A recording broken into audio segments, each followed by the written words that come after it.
соҳаи тарбияи ҷисмонӣ ва варзиш дар шаҳри Душанбе зери таваҷҷӯҳи раиси шаҳр муҳтарам Рустами Эмомалӣ қарор дошта, пайваста дар ин самт навгониҳо рӯи кор омада истодааст.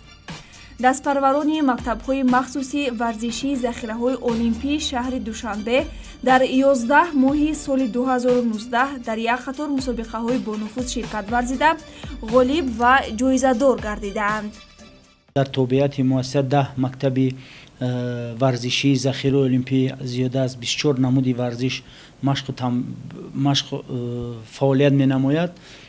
дар онҳо варзишгарон дастпарварони мактабҳои мазкур дар мусобиқаҳои сатҳи ҷаҳонӣ, яъне чемпионати ҷаҳон, чемпионатҳои осиё, бозиҳои осиё ширкат варзида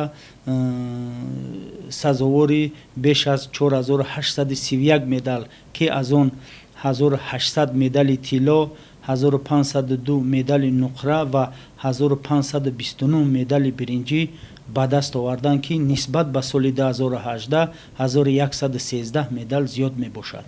баҳри омода намудани мутахассисони касбӣ имрӯз дар сатҳи шаҳри Душанбе як муассисаи таҳсилоти олии касбӣ, яъне донишкадаи тарбияи ҷисмонии Тоҷикистон ва муассисаи таҳсилоти миёнаи касбӣ, коллеҷи тарбияи ҷисмонии Тоҷикистон фаъолият менамояд, ки дар донишкада 4700 ва дар коллеҷ 720 нафар донишҷӯён таҳсил менамоянд, ки ин муассисаҳо дар рушди соҳа саҳми бориз доранд. дар соли 2019 дар самти рушду инкишофи тарбияи ҷисмонӣ ва варзиш дар пойтахт миёни наврасону ҷавонон 153 чемпионату мусобиқаҳои кушоди шаҳрӣ оид ба намудҳои гуногуни варзиш бо иштироки 116493 нафар, 81 маротиба сафарбаркунӣ 1280 нафар варзишгар ба мусобиқаҳои ҷумҳуриявӣ, 6 маротиба сафарбаркунӣ 28 нафар ба мусобиқаҳои байналмилалӣ дар ҳайати 27 нафар. бахшида ба иди байналмилалии Наврӯз мусобиқаҳои веломарафон ва дави наврӯзӣ бо фарогирии 8000 нафар баргузор карда шуда. Инчунин дави миллӣ бо иштироки 47810 нафар ва марафони велосипедронӣ бо иштироки 1131 нафар бахшида ба Рӯзи ҷавонони Тоҷикистон баргузор карда шуданд.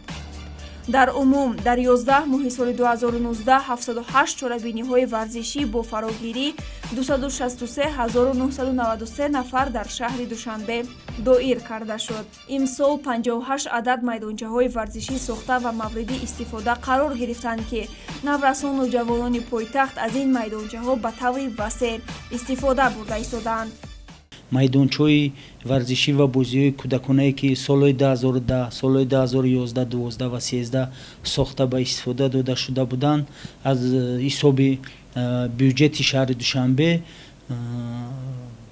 тӯли солҳои тӯлонӣ ба кӯдакон наврасон хизмат намуданд ва аллакай аксарияти онҳо таъмирталаб гаштанд ва ба дастгирии бевоситаи раиси шаҳри Душанбе аксарияти онҳо аз таъмири куллӣ бароварда шуд ва кӯдакону наврасон дар онҳо тамрин намуда истодаанд. шаҳри Душанбе соли ҷорӣ мизбони як қатор мусобиқаҳои байналмилалӣ дар риштаҳои футбол, ҷудо ва теннис буд. бо дар назардошти ин ҳама дастовардҳо, шаҳри Душанбе беҳтарин шаҳри варзишии Тоҷикистон дар соли 2019 эътироф гардид.